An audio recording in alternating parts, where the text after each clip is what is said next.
ngasi nungdaram phongkhiba sifongsingligi maruoiba pau khongwacharaga mayamda share tawjage ahanbada covid care center da laikhidrabi salu setrigi misigi maram sarkarna miyam khangna sengdoktrabadi asiba hakchang loroi pratap thangmaiban maisnam laikai da leiba manipur gi maming leiraba film actor RK Somendro Elias Kaiku gi imung ga ngasidagi sahi kya gi mamangdagi imung ama oina pukminaba masi sakna nungsi sanana leirakhibi salu setri sai yankhai gu humdoi shurabi nupi asi covid-19 positive oire haiduna singmairong da leiriba IIIT gi covid care center da thamjin khibadagi laikhidrei magna laikhidaba si doctor na ningthina layeng bidabadagi laikhidabane magna laikhidabagi maram mayek sengna manipur sarkar gi maikaidigi manipur miyamda khangandaba tarabadi asiba hakchang loroi makha taba akanba khongjang changsingani haina thangmaiban united club ki president pratap laisang themna phongdokre ngasi thangmaiban maisnam laikai da pangthokpa pau gi mifam amada pratap laisang themna phongdokhibadi salu setri hairibi nepali nupi asi sahi kayagi mamangdagi saknairaba film actor RK Kaiku gi mayumda imung manung oina nungsi sanana leiminarakhi maki mapuroiba laikhidre masa nupi ani nupa ama lehauri laikhidrabi salu setri asi haukiba october tang 12 da puk lengba thinba torakpadagi lamphel da leiba rims hospital pukhatki maduda covid-19 test tawbuda positive oire haiki makha tana layengbugi thabak sathabibagi mahutta numidang adumaktada mantripukhi gi IIIT da leiriba covid care center da thamjinki pratamna makha takhibadi puk thinba layengnabagi damakta hospital pukhatkiba nupi edu covid-19 positive oire hairaga makha tana layeng bitabadagi october 13 gi ahingda laikidabane maduna maki misi asi yamna pende laikai gi maira pai bising amadi thangmaiban united club na singman asuki matik pende doctor amadi nursing lairiba si miyoibagi punsi kannabagi damaktane adubu miyoibagi punsibu karisu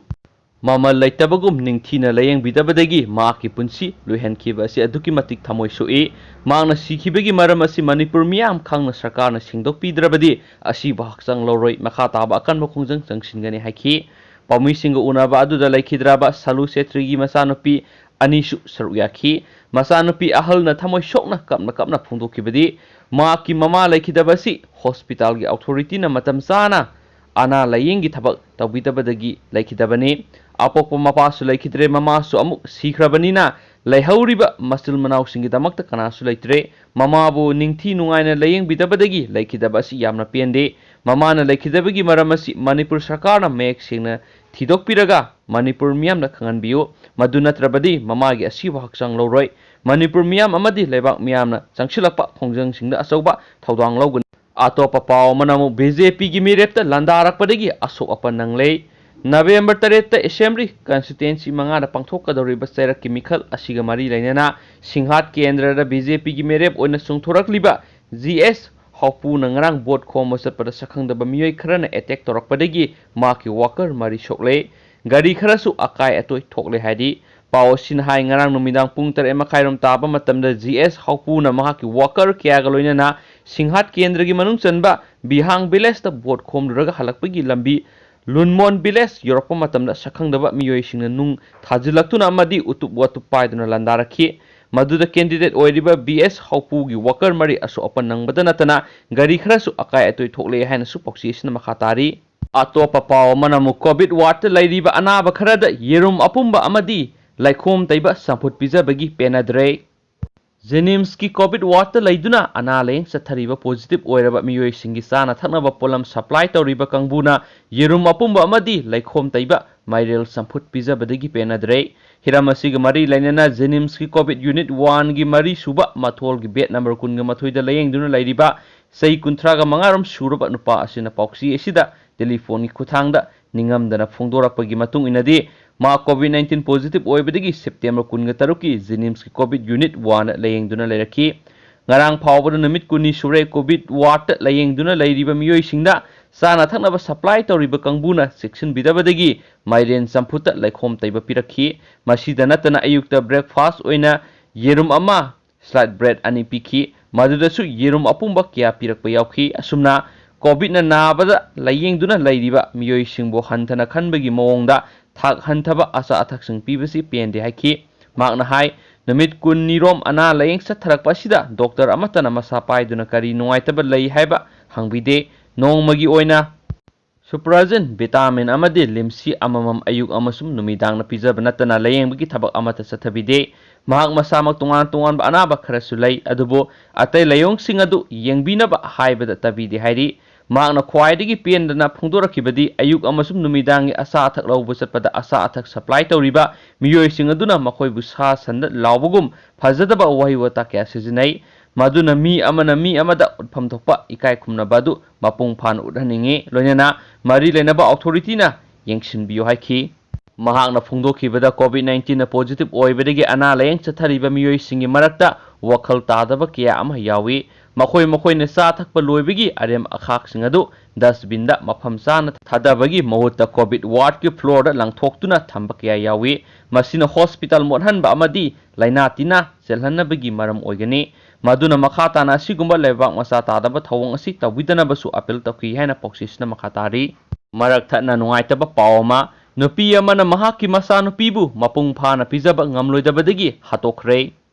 COVID-19 virus ki laisana sufam nongpham leitabadagi nomagi suraga sajariba laibak asigi imung kayadadi asawa saitheng ama piri Uttar Pradesh ta sel thumgi awaba nanglabi nupi amana mahaki sahi taruk ta ngairibi masa nupibu mabuk thanna pijaba ngamdana sara helagani khanbadagi hatokhrei thaudo asi India Police Station gi manungsana leiba beski khungangda thokibane Pau asigi matung ina nupi asigi masanupa ani amadi masanupi ama leibada mama asina masanupi asina saroklaba matamda mahaki luhongbagi sel amadi awun pot puthokpa ngamloidabadagi masanupi asibu hatkibane hairi mahaki mapuroibadu labor oibata natane accident tawbadagi mahaki thabak suba ngamdabadagi imung adu khamthengna warakhibane hairi madugi matung nupi asina imung asibu yamna wana purakhibane haina report asina makhatari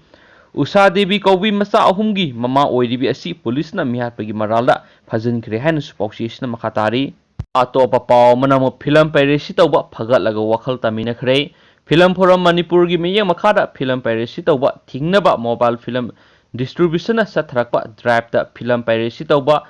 tawramba miyo ama phagalaba matung wakhal taminakhre phagalaba adu Khergaon makha lekai Nihajuddin Elais Aza Khan sei kunthra gani thoi apokpa lekhidraba Nasmun Hussein Kawi Hari Mana Piracy Toramba Film Singdi Inama Sanu IPS Amadi Aise Nangi Natrabani Haba Asini Hainu Supoksisna Makhatari Silakpo na Pong Taga Hapsaramge Toilet Solon Silaga Sahi Ama Thamlambi Nupi Rescue Tawre Mauna Ama Maki Mapu Rebana Toilet Manung na Thamlaga Mapana Waiku Solo Laga Sahi Ama Hena Thamlambi Ama Yum Zakisa Numita Kan Mangam Kre Kwerang Khwaisaw Wapokpa Paw Asi Haryana gi Raipur Khungangi yum amada thokibani haina Women Protection and Self Marriage Prohibition Officer Rasni Gupta na mahaki timga loinana mauna adu rescue tawbangam khibagi pawdamdagi khangnarakpani Rani Gupta na hai mahakna chapsaba pawsi phangbadagi mauna adu rescue tawbani nopi edu numit kyani sada thaktabana masa sonthari haina Rasni Gupta na hai